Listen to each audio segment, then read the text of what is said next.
So value is really the nub of economics, isn't it? How much are things worth? And you can look at it in one of two ways. Either you can look at it the traditional way, which is to say, well, the value of something is how much it costs to produce plus a bit of a profit margin. Mm-hmm. Or you can look at it the other way and say, well, it's what are people prepared to pay for something, which perhaps has very little to do with cost. But you know what, Steve? I do wonder whether actually they ultimately sort of amount to the same thing. That if you say, well, okay, let's create something that's got a greater value than it costs to produce, then in theory, competition is going to come along because you'll be getting quite a nice margin out of that. Competitors are going to come along and they're going to knock you down to the point where the value of the good is still getting back to what it costs to produce plus a bit of profit. Is there actually a difference between the two? And I'm hereby going to christen you as David Ricardo II, because that's exactly the argument that Ricardo made, to put the primacy of the cost of production argument over the utility of the buyer argument. And this is, it is literally the most important question in economics, because it defines how you think the whole system functions. And it's something you can find as long ago in Aristotle and the Nicomachean Ethics. He had both of those ideas mixed up together. You then got the classical school pushing the argument that it's the cost of production that sets price, and the neoclassical school became the one pushing that it's They include cost of production as well, but they say it's marginal cost. And what determines the extent to which people will buy something is the marginal utility. So people buy stuff in the neoclassical theory until such time as the marginal cost of buying it is equal to the marginal utility they get out of it.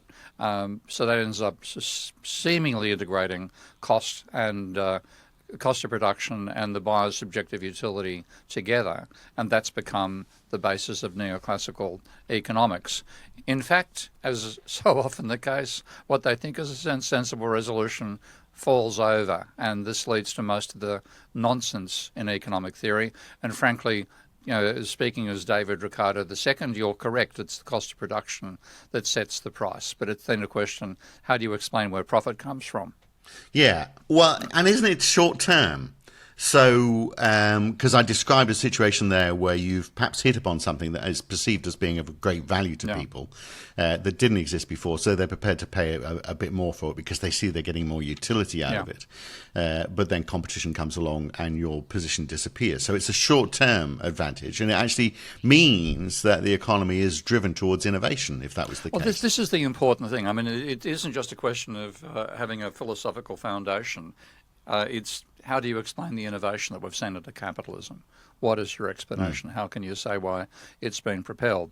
And to me, that is the important positive aspect of capitalism that any decent theory of economics should explain. How does innovation occur? Why is innovation greater in a capitalist economy than it was in the feudal societies that preceded it, or the socialist economy of the USSR at the time that developed in parallel with the market system after the Russian Revolution, but abjectly failed to do any product innovation in the consumer space. They did innovation in terms of weapons and satellites and things like that. The Russians were the first to put a satellite into space.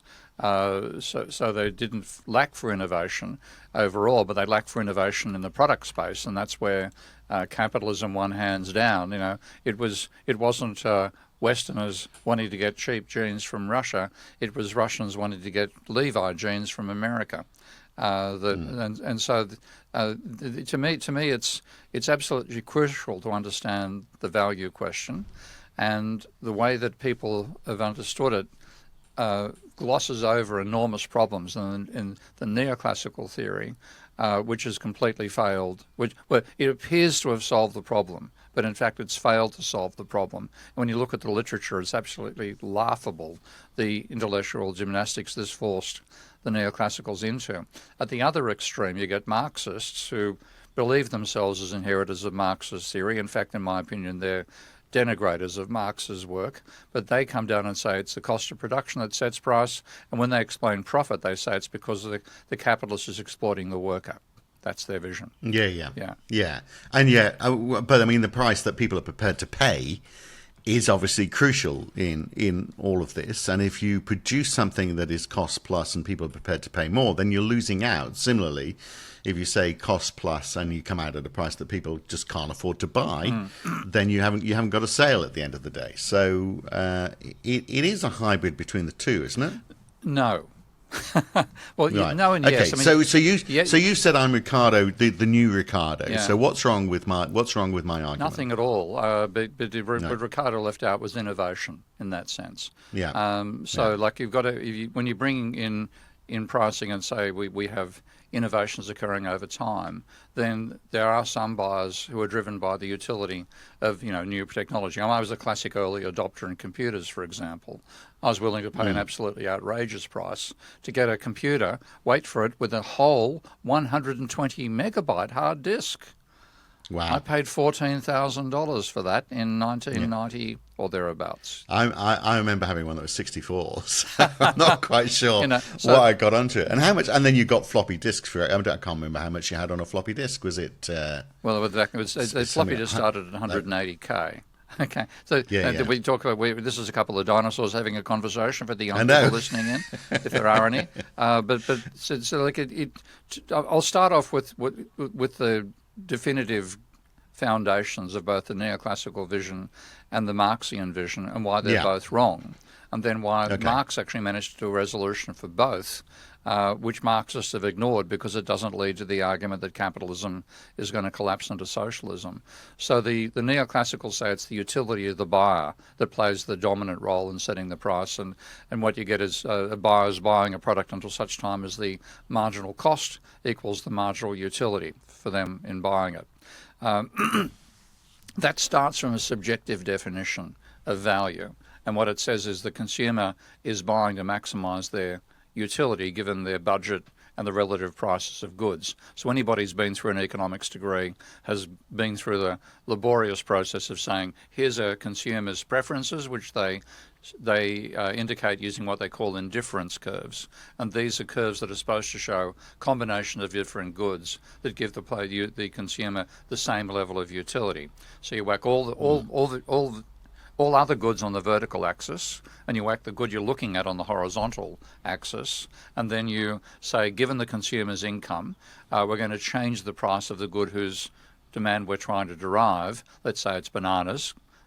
I think that's a good choice because I think the theory is bananas, but I'll get to that point in a moment. So you've got the quantity of bananas you can buy with all your income on the horizontal axis, the quantity of all other goods that you can buy with your income on the vertical axis, and then you draw curves that show the utility you get, and then you draw what's called a budget line linking if you spend all your income on buying other goods, so you bought no bananas, or you spent all your money buying bananas, that gives you a straight line linking your budget and relative prices. So then you work out a point of tangency from a particular relative price. Let's say the price of, I know it's silly, mate, but this, I'm trying to articulate a nonsense theory which is involved using mathematics verbally. So give me a break here, okay? I know, but it just seems unnecessarily common. So just a very relevant example today would be we're all spending a shitload more on petrol, so we've got less money to spend on other stuff. Yeah. So then we have to look at out of all the money we've got left, what is most important to us? What am I getting the most utility from, and what do I get less utility from? Because that's what drops from my shopping list. So that's the sort of scenario you're describing there. Well, yeah, but I want to start from the abstract stuff because I think this particular topic which you suggested is actually fundamental to why economics is stuffed up. Okay, so I've got to go back a bit and say why it is, and this is back into the depths of the theory of how economics. What economics does is in the mainstream economics it says, look, we're not going to do all this crazy Marxist stuff about exploitation of workers, yada, yada, yada. We're going to show that both workers and capitalists benefit from competition and capitalism. They both get paid that's called their marginal product. So capitalism is a meritocratic system, and all this nonsense the Marxists say that's just ideology. That's where they start from. But the classical school starts from the cost of production and says cost of production sets price and demand sets quantity. Fundamentally, that's the argument of the classical school. Whereas the neoclassical say, no, it's the combination of the two.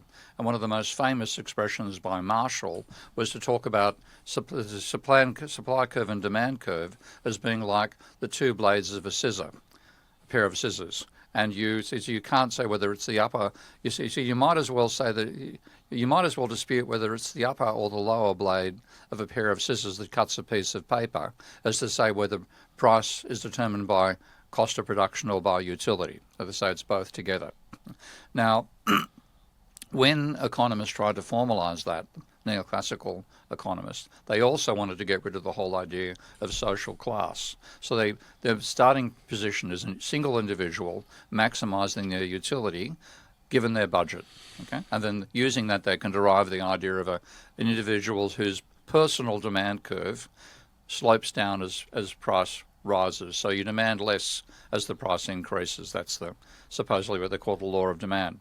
Now, when they tried to add two people together, okay, literally say, let's go from a single isolated individual to a market demand curve, then with a market demand curve, you've got to include everybody in the economy. So you're talking about petrol for a moment ago. That's the demand for petrol in the Australian economy is the demand of 30 million different people, all being added together. Okay? And it's a long story short. When neoclassical economists tried to say how do they aggregate, the textbook thing will say you just add horizontally. You got Phil's demand for petrol and Steve's demand for petrol, and you add up the horizontal sum. And if Phil and Steve were the only two people in the economy, then this total demand is the horizontal sum of your demand plus my demand. But wiser heads in economics, or wiser and weirder heads in economics, said, hang on, we can't do that at the market level, because it's reasonable enough to assume that changing the price of bananas, I'll stick with here, changing the price of bananas won't change the income of the individual you're looking at. But if you're looking at an entire economy, then it's going to include banana producers. So when you change the relative price of bananas, you're also going to change incomes. Now what that means is what is supposed to be a pivot point for working out the demand curve for an individual consumer becomes a movable point, because changing relative prices changes incomes. Now, mathematical economists, beginning with a guy called Gorman back in 1953, and then Samuelson in 56, and then a whole bunch of other economists, Sonnenschein, Mantel, de Breuer, who this theorem is named after, they went through the mathematical logic under what situation can you prove that a market demand curve slopes down, which is an essential part of all the textbook models. Their conclusion was it works if all consumers are identical and all goods are identical. Now that's crazy. What it means is it's proof by contradiction. You can't do it. Once you allow that changing relative prices changes the distribution of income, you can no longer derive a demand curve that has the same behaviour that they draw in all the bloody textbooks, this supply and demand stuff. So what they did to get around it was make absolute batshit crazy assumptions.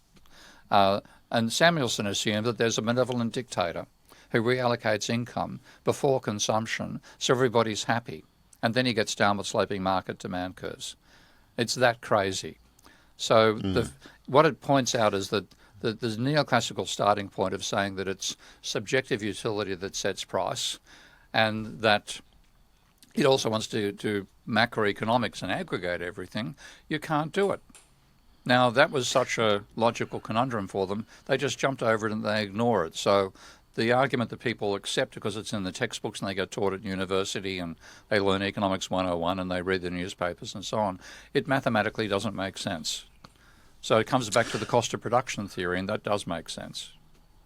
But isn't it just a question of short-termism versus long-termism? So which is my opening point, to some extent, the Ricardo point. I'll give you a practical example of that. When I worked in the internet space and I was working at Aussiemail, and we were basically reselling broadband that Telstra was offering. So we were offering, these were the days where dial-up was around still. We had 250,000 dial-up customers, and we were moving them onto broadband. Now, we owned the dial-up infrastructure, and we owned the network that was, in those days, it was an American corporate that owned Aussiemail, and we were using their network, MCI WorldCom. Oh, yeah. So the actual cost of the transmission, once we got people onto the network, wasn't too bad. It was the cost of the tail getting into people's homes. And when it was dial-up, that was easy because people were making that connections themselves. So we had a good margin.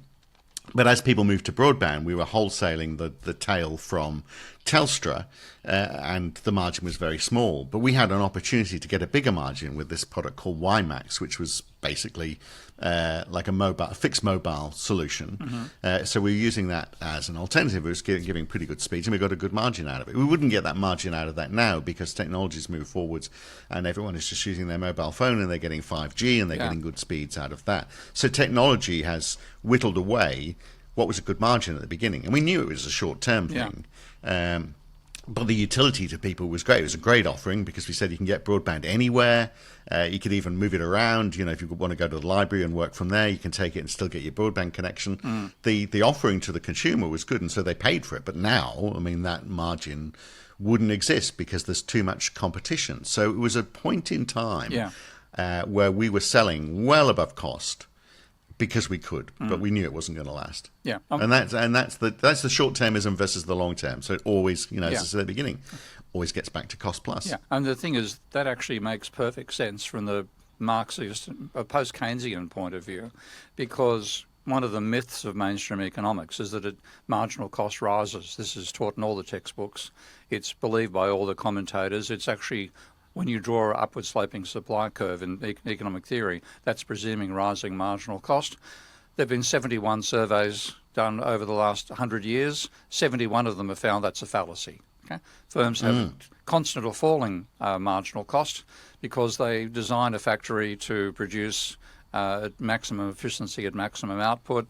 They build the prototype, and once they've got the prototype, they know the maximum per variable cost per unit, which will fall as they improve the factory over time. So what you get is firms facing declining average cost as they increase volume, and therefore the way you compete is not by marginal cost equals marginal revenue, that sort of nonsense. You compete by innovation. You come up like the one you're talking about there. You come up with an innovation other people don't have. That gives you a market that others can't access, so you make a profit out of the fact that you're the first mover. And then two things can happen. One is that you maintain that margin because you continue reinvesting in the same area. You're making more money than everybody else, so you can reinvest and maintain your lead. But the other thing that can happen is others come in and see a way to undercut you, and you get locked in with old technology, stuff you've already purchased, you've got capital equipment you're trying to make a profit out of. The newcomers come in and displace you. So this is the evolutionary dynamic of capitalism, and that's what makes it fascinating. But you can't understand that evolutionary dynamic if you think in terms of supply and demand curves. But that's what I'm struggling with. Why not? Because we were looking and saying, well, okay, that's a because the divine neoclassical theory assumes homogeneous products.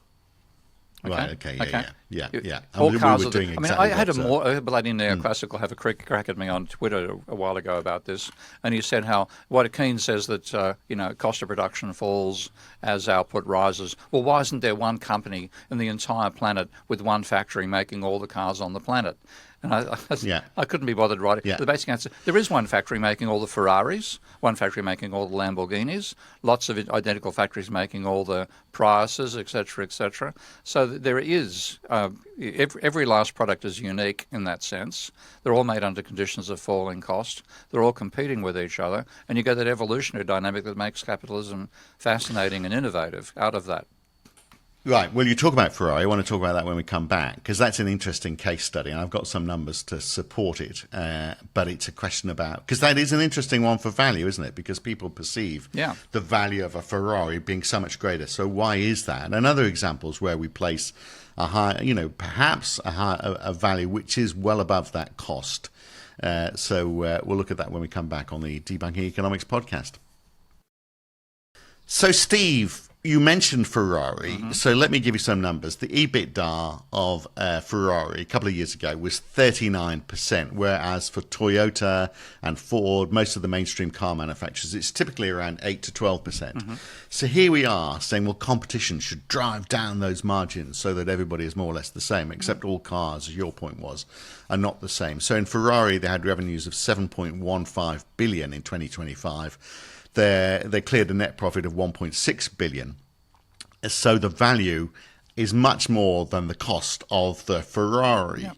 Now, in part, that is because Ferrari has chosen to limit supply.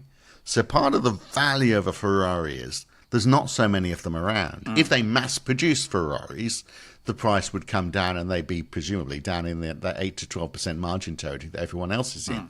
So part of that, and this is where we get into the, how are you defining value?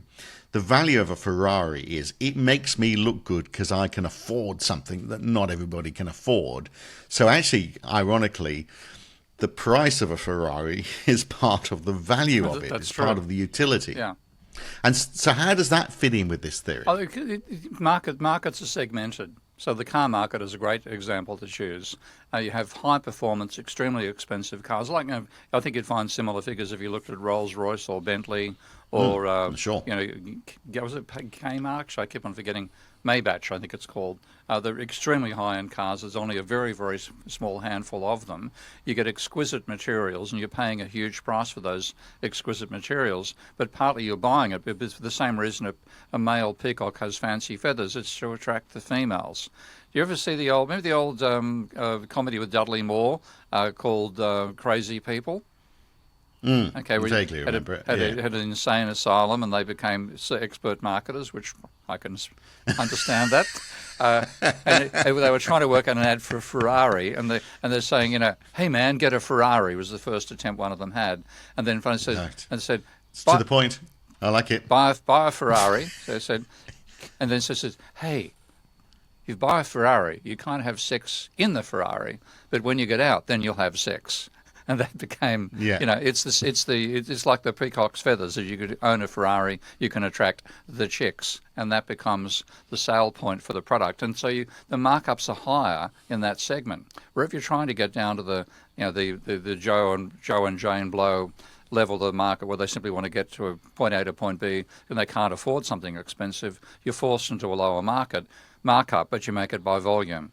So the number of Ferraris sold, do you have the numbers of Ferraris sold per year there in your little database? No, I don't. But it must be, it'll well below 100,000, more likely about the 10 to 50,000 range. Whereas cars like Toyota are made in factories that make 500,000 units per year, and there's multiple factories. So they're bucking the trend, aren't they? But only to a point. Well, so they can make that. It's part of an overall system. Diversified markets, diversified buyers, high margin in the extremely expensive elite area, low markups elsewhere, but you make up by a larger volume. So you then get this evolutionary structure of the car market, and that's what makes it interesting. The neoclassical vision that there's more on neoclassical, more on how to go at me. One company, can you imagine? What would a car be? Okay, if they're all homogeneous. My little working definition of a car is a 3 or 4 wheeled enclosed personal transportation device for between 1 and 10 people. Now that'd be all. They'd all look the same outside. That's the neoclassical vision. It's total nonsense. The real world is the Ferraris to the Toyotas. Dramatic diversity, and diversity in terms of the consumers as well as in terms of the products being produced. But it's not the Marxist definition either, where the price will ultimately be cost plus, is it? No, it is cost plus because again, what you were saying beforehand, you work out your cost of production, and the first cost you look at is your variable cost, the amount of labour it takes, the materials you've got to buy, and so on. So that gives you a base price. Then what you work out is if you're going to produce a new factory to make this, you have to say, well, what does it cost us to make it? How many units can we expect to sell? And is the volume of sales plus the margin sufficient to mean we're going to make a profit? Those are your calculations. And then if you work out you can make a factory where your break-even point is below the target of sales that you have, then you go ahead and build the factory. If you succeed in the marketing, then if you reach your target level of sales, you make your target level of profit as well. But if you get more sales, you actually get a higher margin because the main cost that matters to manufacturers is the fixed cost of the factory. Okay? That's what each extra unit you sell converts partly your fixed cost per unit into profit per unit. So that's the real nature of competition, evolutionary competition with diversified products into segmented markets where firms are trying to take market share away from each other. So Ferrari competes with Lamborghini. And that's real capitalism. That's what we should be studying. The stuff in textbooks is a waste of time.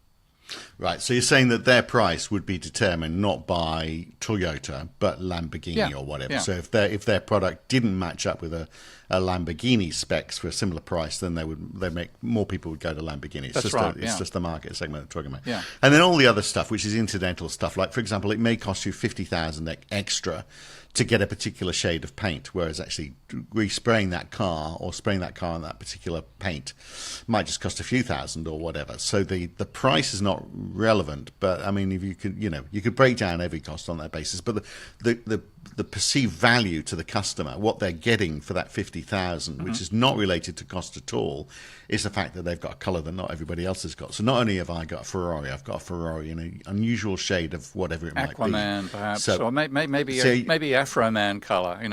You got to.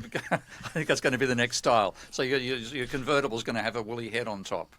Right. Yeah. Do people normally go to Steve Keen wondering what the next style is going to be? Maybe I don't get that many calls about how to design a car. No, I think that's probably true. But all the colours. The colours. Anyway, yeah. but I mean, I guess that's breaking it down to a level of detail that we perhaps don't need to go to. But the other examples of where the value isn't related to the cost.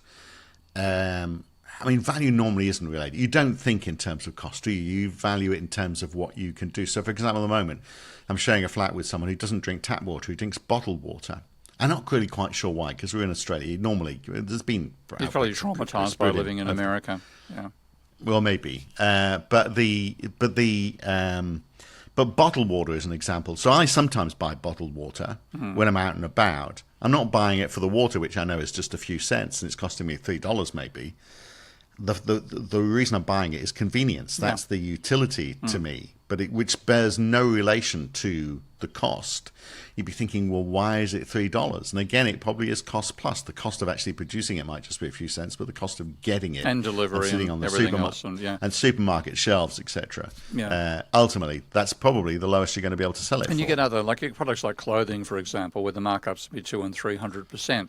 Because the volume of a huge amount of material is not sold, so they put huge prices on the initial sales, and then when the discount comes through, they're still roughly breaking even to get rid of the stock at a discounted mark before the next season comes in. So all these different market segments are very different. Products are very different in terms of the markup that's feasible, but they're all cost plus. That is the way real firms operate, and then cost plus into segmented markets, and then you'd be working out how much of a markup can we do compared to our competitors. Is our product, we reckon, better than the competitors, or is it cheaper than our competitors, and therefore we can't get quite the same markup as our rivals, but we're likely to get more sales? All these sorts of issues, and to me that's an exciting idea. A way of thinking about how microeconomics works. A textbook shows this bloody intersecting lines, supply and demand, homogeneous products. There's no such planet on which that actually applies. So the cost-plus approach, you can combine that with arguments about how do you get different types of demand to different segments out. And like when you're doing product innovation, that's why I use the example of my purchases of computers. When you initially produce something, your sales volumes are going to be quite low, and therefore you put an extremely high markup when it first comes out, and you take cash out of early adopters like me.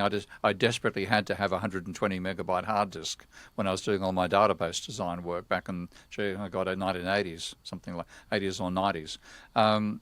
So it's a dynamic system, but the fundamental basis of the production cost is the cost of production, and then the demand side of things lets you know how much of a markup you can put on the product itself. So some of it's. I mean, marketing has a role to play in this, absolutely, but again, vital role, yeah.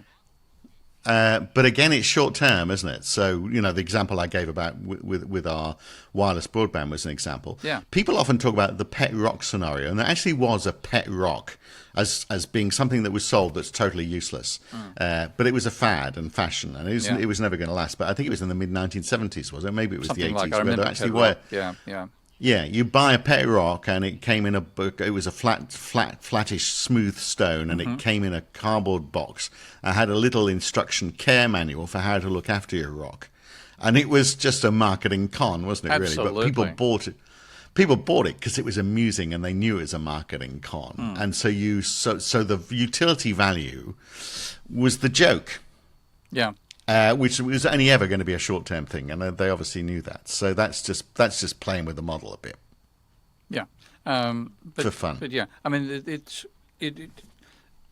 to me, the thing I'd like people to realise, and this is going to be hard to get through to people in a podcast, but the conventional theory involves logical fallacies, which the theoreticians completely gloss over because they don't want to abandon their foundation of believing that value comes from utility. And that both value and cost come together to set price and quantity. That's so much of a religious element of neoclassical economics that they literally make batshit crazy assumptions to be able to pretend that they can aggregate when they do the mathematical proofs they find they can't aggregate. Whereas the cost of production approach, yeah, you can aggregate. Although you can talk about the entire car market by adding up all the various segments. You're not trying to get this idea of price and quality quantity determined in the market level. You've got all these different market segments that matter. So the cost of production of the two theories, the cost of production sets price, and then demand sets quantity, and then segmentation and income distribution sets markup. So is there any damage being done by this perception of value being just the utility-based value? Is the damage done on that? I or think are they there's just enormous fooling themselves? damage because partially the whole neoclassical vision is this idea of perfect competition. You've got competitive industries competing with each other, producing a homogeneous product. There's no real consideration of the actual production process. You simply assume they all combine labour and capital to produce output. It leads with a vision that a belief in a sense that there's so much. So many different firms producing everything that there's no such thing as a bottleneck. There's no, and if you can't make something using one product, you can use another one as an input. There's no essential ways in which you're dependent upon a particular producer. Now we then go through the Straits of Hormuz nonsense with Trump. We suddenly find we're cutting off 20% of the world's petrol. That means Australia's got about less than a month to go before it runs out of petrol with its current reserves.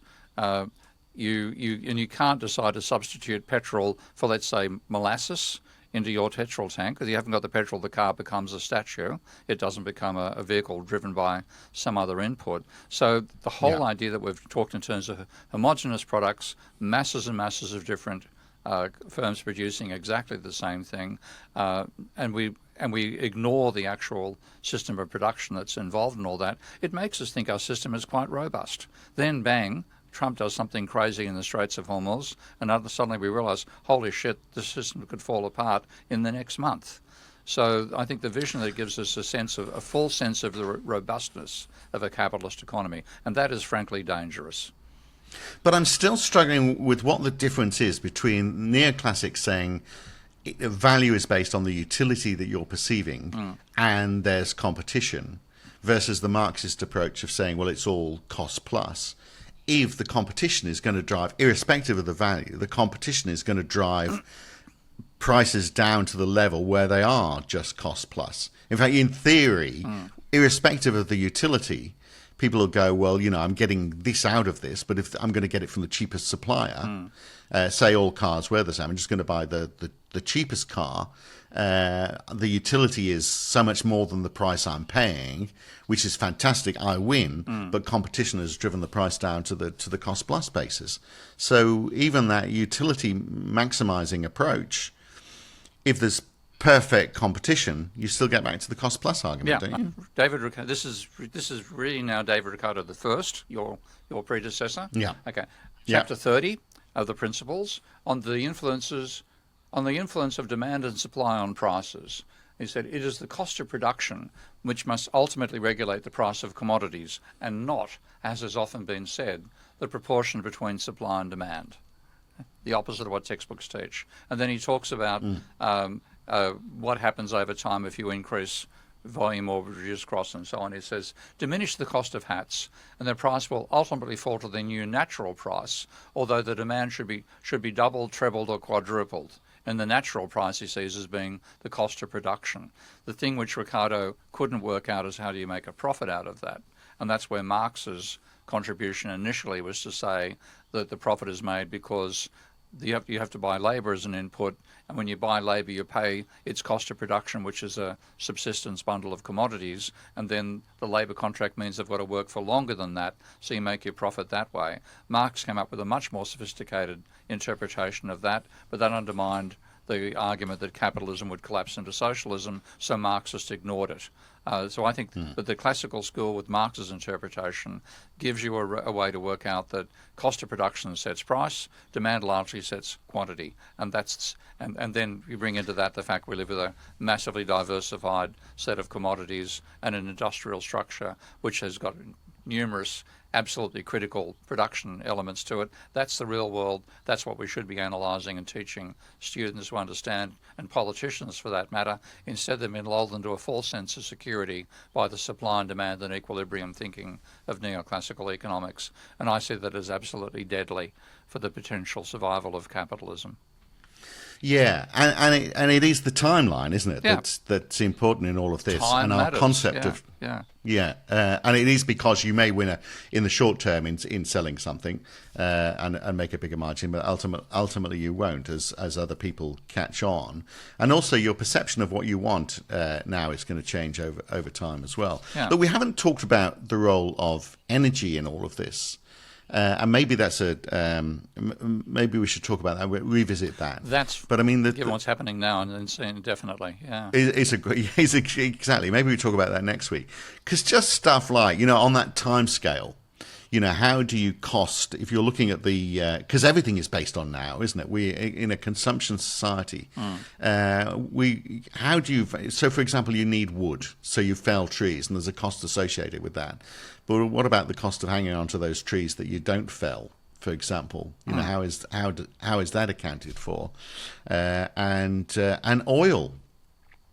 How do we account for the cost of oil? Because if you were going to produce oil now from scratch, if oil didn't exist, and you said, well, let's create oil for cars, then you'd have to take a lot of organic matter. You'd have to squish it into the ground. You'd have to wait, a few billion years. I don't know, 100 million years. Few billion. Yeah, that would actually push the price up of oil quite a bit, wouldn't it? Yeah, it would cost a bit more. Yeah. So maybe we need to look at the realities of energy and how it fits into that equation. We've talked about that cost plus, and we obviously energy is a big part of all of that. So we'll revisit that next week. I think that'll be a good one. Okay, good to talk. From Ricardo II to Steve. We'll talk to you next week. Indeed.